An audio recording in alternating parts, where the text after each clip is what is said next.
Welcome to Shore Support, a program that highlights organizations who enhance the lives of our community through charitable efforts. I'm your host, Nathan Magno, and on today's episode, we'll be discussing about Juneteenth. Juneteenth is a federal holiday that celebrates the ending of slavery in the United States to recognize the many stories of resilience, heritage, and joy of the African American community and the ongoing journey in promoting equality. Today, we'll be joined by two guests to discuss how we can honor this historical day and what we can do to show our support. Now joining us is Bahia Abdullah, President for the NAACP of the Toms River Branch. A pleasure to have you with us this morning, Abdullah. Thank you. So what is the overall mission of the NAACP, and how did your organization begin? Well, the NAACP began in 1909.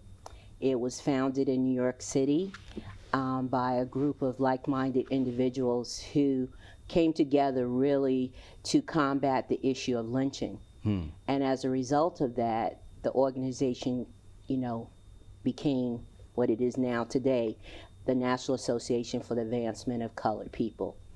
And our mission is to ensure that social, civil rights, and equity are achieved through policies that we set forth that focus on education, that focus on social justice, that focus on economics, especially for people, Black people and people of color. And that's our mission. So what are some of your objectives, and how does your organization work to achieve them? Well, some of our objectives is that we may agitate, we may advocate, and we may litigate issues that we feel are beneficial to our community, to our people. Because sometimes it will require that we are in the streets marching. Sometimes it will require that we are educating a lot of people about the issues. Sometimes it will require us to be in the courtrooms to fight those issues, because some laws have to be changed in order to bring those forth to make sure that there's equity for all. Right. Especially, our main focus is Black people and people of color. So we look at issues that, hinder that for us. So how does the NAACP work to educate the public to impact everyone in the community? Well, we've been doing it a long time. We just celebrated our 116th anniversary on February 12th of this particular year, 2025. And in the Ocean County area, we've been here 60 years. And we celebrated that last October. So we've been around a long time. We're steady. We just continue to deal with the issues that come forth. We make our people aware of the issues, the public aware of the issues as needed, through churches, through literature. We're at community activities. We're at community fairs, promoting what the NAACP does. So those are ways that we help educate. We also have a state website and a national website that people can go to, NAACP.org. or NewJerseyNJ.org, which will tell you what the NAACP is doing in the state of New Jersey as well as nationally. Certainly to get everyone involved in terms of how can we push for the fight for civil rights in this case, especially because it's all about that awareness. So what programs do you offer to school-age children and the youth when it comes to celebrating their culture and heritage? Well, we do it in several ways. Every February, one of the things that we've been doing for over 20-something years with the Ocean County Library System, especially the Toms River Branch, is that we host an event in Black History Month to celebrate our culture. And we usually bring in some form of entertainment, some form of someone from our culture that can help educate the public, because it's open to everybody. And it's one of the most well-attended events that the library hosts each year. We also have a sampling of foods that are unique to our culture. We usually give away books that are about our culture, are written by Black authors, and we usually have none left. And we have children as well as adults who come to that. In addition to that, we do things in our community. One of the things that I do every year is I volunteer with a organization in South Toms River called the Sadie Vickers Resource Center. And what we do is during Black History Month, we teach the students that come to that mentoring and tutoring program every Wednesday from November to May about African American history and what our contributions are to the community. In addition to that, we speak at many different events. Many people reach out to us, especially during Black History Month, to speak. This year, I spoke at Community Medical Center to their staff about Black History Month. I spoke to the Chamber of Commerce, the Central Rotary Club of Toms River about Black History Month and the contributions of what America would be like without Black Americans in it. Oh, wow. I also spoke to several adult communities in Ocean County, one in Barnegat and one in Manchester, about the contributions of Black Americans to Black history and to American history, because Black history is American history. And it's very easy to overlook that history, to kind Yes, of it forget is. your past, but it's so important to embrace those roots so that we can build a better future in that regard. Yes. Especially in the context that Juneteenth is a new like federal holiday. So why is it important for the greater community to learn about and support Juneteenth? It's very important because it carries on the history of what happened in this country. As we see right now, there are many different practices and things that are happening to erase the history of Black Americans in America.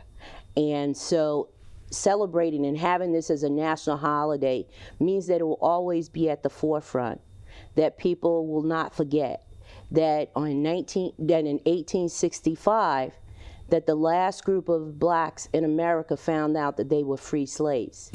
And that's very important. Last Juneteenth, I happened to be in Dallas, Texas.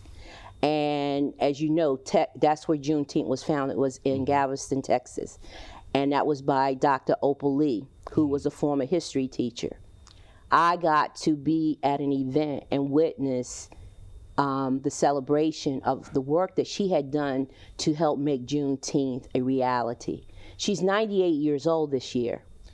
And at this age, last year, she still walked 2.5 miles every year in order to make people aware that that's how many years it took for the last slaves to find out that they were free after the Emancipation Proclamation in 1863. So if she can do it at 98 years old and still keep that alive, I'm sure that the rest of us can do it. And so it's because of her and her tenacity that we have Juneteenth, because she walked symbolically to Washington, D.C. from Texas to help get this passed. And that's very important. Right. And somebody asked her last year when we were in Texas, how is she able to still walk at 98 years old, 2.5 miles? And she says, I walk around my yard every year and every day, just keep walking so that I can make it on June 19th to be able to walk that 2.5 miles with the rest of the community. So that's tenacity. Right. It's tenacity and perseverance. Yes, it is. So what is your organization doing to celebrate Juneteenth this year? Well, one of the things that we do every year is that we are invited to different places to do different activities. And this year we will be doing it again. For the last 5 years, we go to Community Medical Center and participate in their Juneteenth program that they have to educate the community about Juneteenth at the hospital. And that has been a very great event for us, because you get to touch people that come in to visit other patients, and you also get to touch the staff, and you help to educate the public about Juneteenth. And especially because Juneteenth, the main purpose of it is to fight for those social rights, especially to get up and make that change. Yeah. So how can one person make that change? And why is it important to advocate for and support a cause that you believe in? Well, it's very important because one person can make a difference. is the example I just said about Dr. Opal Lee, that she made a difference through her perseverance. But an individual can make a difference. You know, we have the right to vote. You have the right to exercise that vote. And so to go out and voice your opinion in that vote is a way that you can participate.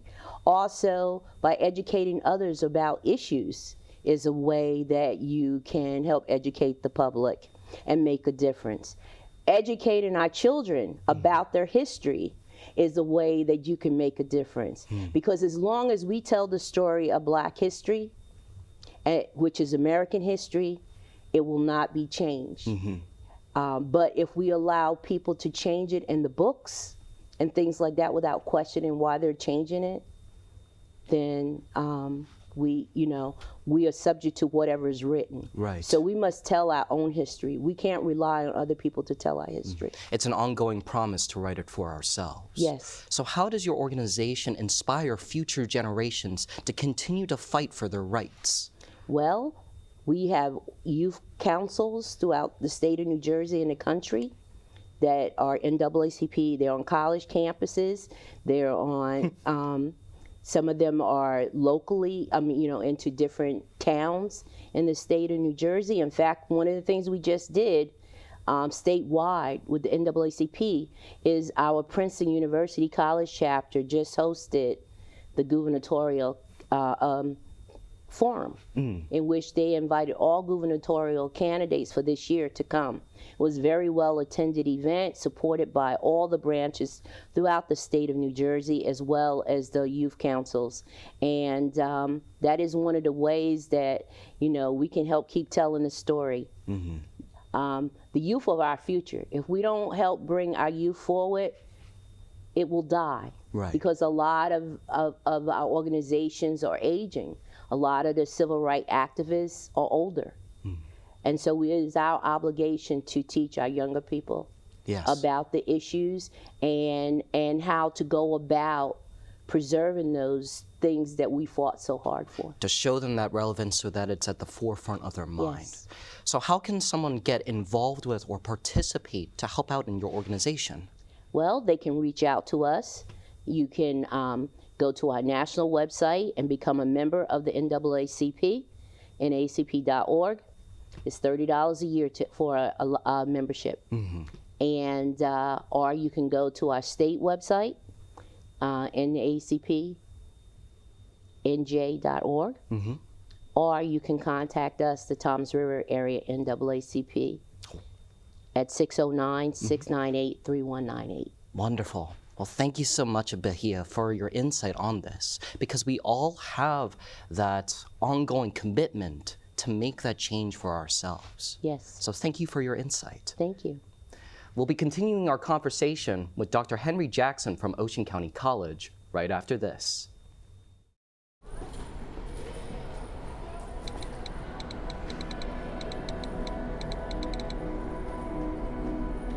Some people judge a book by its cover, and if you're not what people are looking for, you're kind of like a reject.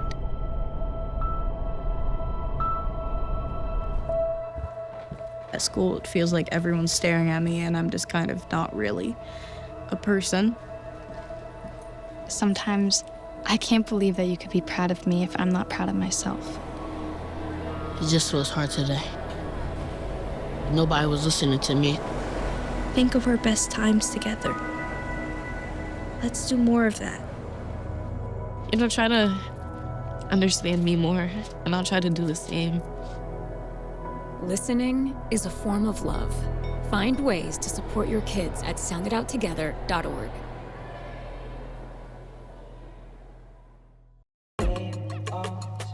They say there are no excuses. They say to just push hard. They say to just go faster. But when we're on the field, they don't know what's going on inside us. How hard is too hard? When do we get support? When do we raise our hand and ask for help? We need each other. Love. You're mine. I think it's been the best decision because I gained a son that can't nobody touch. And he's the best son ever. When I say that, I mean that. Learn about adopting a teen at adoptuskids.org.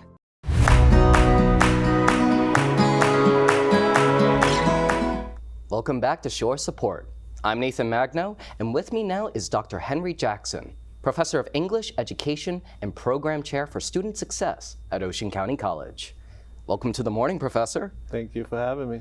As an educator, why is it important to include cultural awareness for academic success?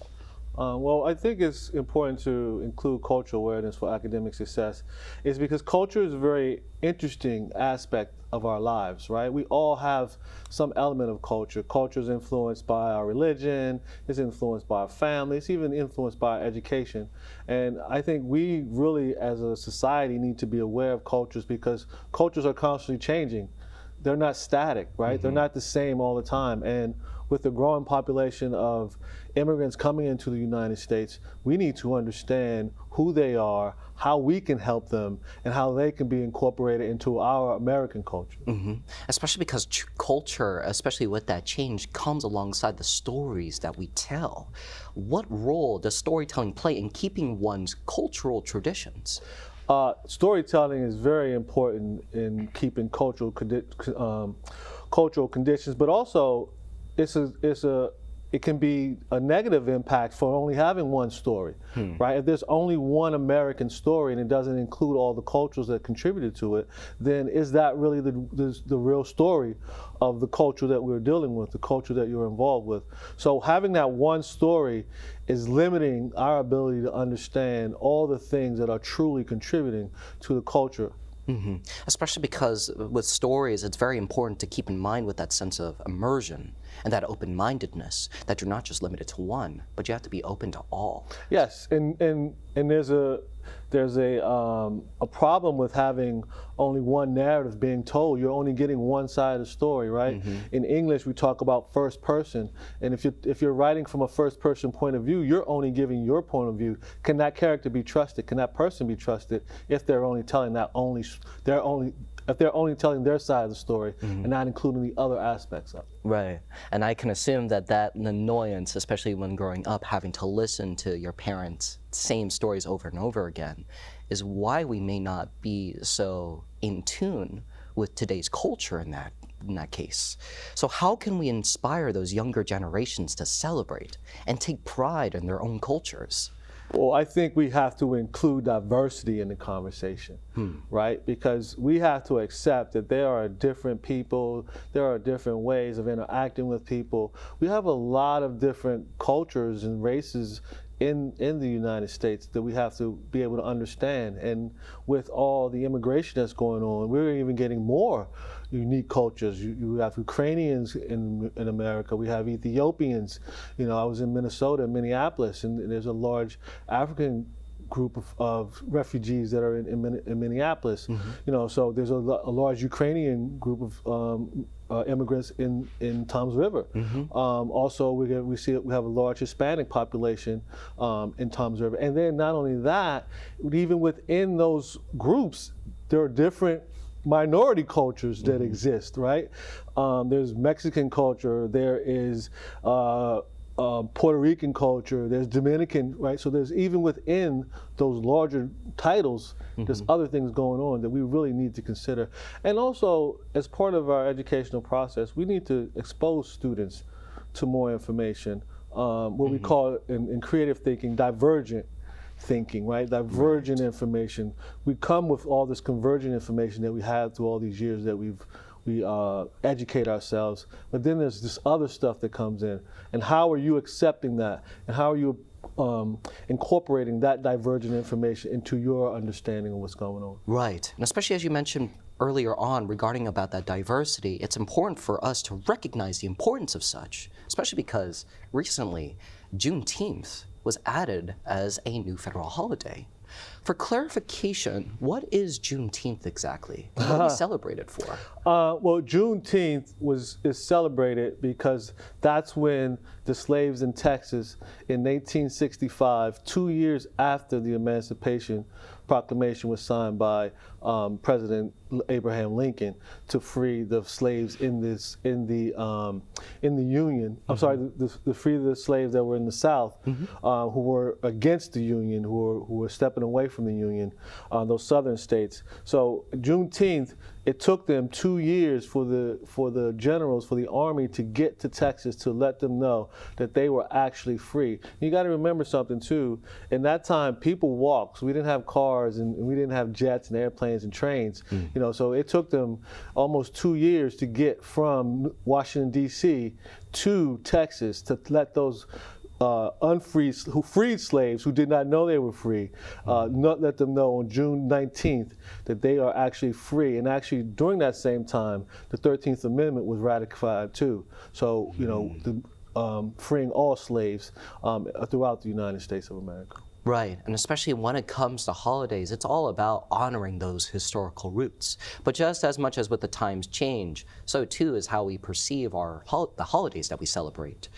And more importantly, why is it important to recognize this specific day in history, that the emancipation of slavery? Because to the slaves in Texas, it was Freedom Day for them. They knew that they were being freed. They watched and watched the news, not literally like we watch it on TV, but they watched the cycles, the news information coming across the wire to know, you know, because it was announced, President Lincoln announced that by January 1st, if the Union is not regrouped, then you know, the Southern states will have Emancipation Proclamation will free the slaves in the Southern states, and so they were aware of that. But again, as I said, who was an enforcer? Who could enforce the freedom of those slaves? Right. Right. So you needed the generals, you needed an army to go through the Southern states, and as they begin to lose those wars in the South, the slaves began to be freed. But again, you got to remember something too. Emancipation wasn't so much the idea of emancipation wasn't initially thought of as a good idea. Emancipation really came about because the North was losing in Antietam, a battle of Antietam, very badly, and we needed new reinforcements. And Harriet Tubman and Frederick Douglass spoke to Abraham Lincoln and told him, if you free the slaves, they will come and work for you. They will come and be officers for you and allow you to build your army back up, because you're suffering a lot of damage and you're losing a lot of your military. So there was another part to this. It wasn't an idea of freeing the slaves at first. Lincoln's whole cabinet was against that initially. Right. But then once they really understood how this could help the Union Army, the Northern Army, then they began to free the slaves. And especially because, as you mentioned before, with storytelling, that it's oftentimes that we only ever get to hear one side of it. But Juneteenth is that opportunity for the African American community to share all their stories in that regard. Yes. So another question in tandem with that is that with Juneteenth and recognizing that specific day and what happened on it, but more importantly, how it promotes that cultural diversity. How can we use this holiday to promote those conversations? Well, I think, as I was just saying, we need to understand the full picture. Juneteenth was the end product of this entire process of called emancipation, right? That was the end product, and we're looking at it from the end point rather than looking at what led to that end point, right? As I was saying, there was a lot of reasons why this went into effect. Abraham Lincoln put this in effect to help him and his army be able to defeat the Southern armies and really be able to free slaves and bring the Union back together. And that's the part that we are not really understanding. We're only understanding, that these slaves were freed on June 19th, 1865. But what led to that is the other part that we're missing. And oftentimes that's the problem, as we were talking about in the beginning about stories. There's only one story. And everybody who hears Juneteenth says, Juneteenth must be something about black people. Different equals deficient. not a good thing. Yeah, because not a lot of people see the roots that led to the tree that we've grown for so long. Exactly. So from your perspective as an educator, what can be done to preserve and continue to honor this new federal holiday? Well, we have to do just that. Educate people, right? Help them understand the diverse backgrounds that make up America. America's story is the story of just America blossoming out, like you said, into this beautiful tree, and it just only needed water. No, it needed more than that. It needed planning, it needed reconstruction, it needed replanting, it needed redevelopment, because we were going through some very tumultuous times in our history. Yeah. And again, we must understand that we can't move forward until you know where you come from. Right. And this involves a lot of people. Asian culture, right? On the West Coast, what was happening there? There's a lot of things that we don't talk about in terms of culture that students and our understanding and our students who need to understand, really the significance of American history, because Juneteenth is American history. Right, because we all have a part to play in this community. Yes. So especially because we recognize it as a holiday, and of course we get the day off as well, it is still an important time for students to recognize that. So how does it impact our students, and how should they take account of for this holiday? Well, the interesting thing is diversity is required to be taught in every K through 12 school throughout the United States. So this should be a part of the curriculum, right? The students, just like we celebrate MLK Day, just like we celebrate Black History Month, just like we celebrate Women's History Month, right? Just like we celebrate Easter, we must understand appreciate this holiday for what it is. It may not have directly affected most individuals, but indirectly, it has an effect on who we are as a society, because that was a major change in the way we do business in America. So what can we do as a community to teach those who do not know about Juneteenth or even have that semblance of cultural awareness?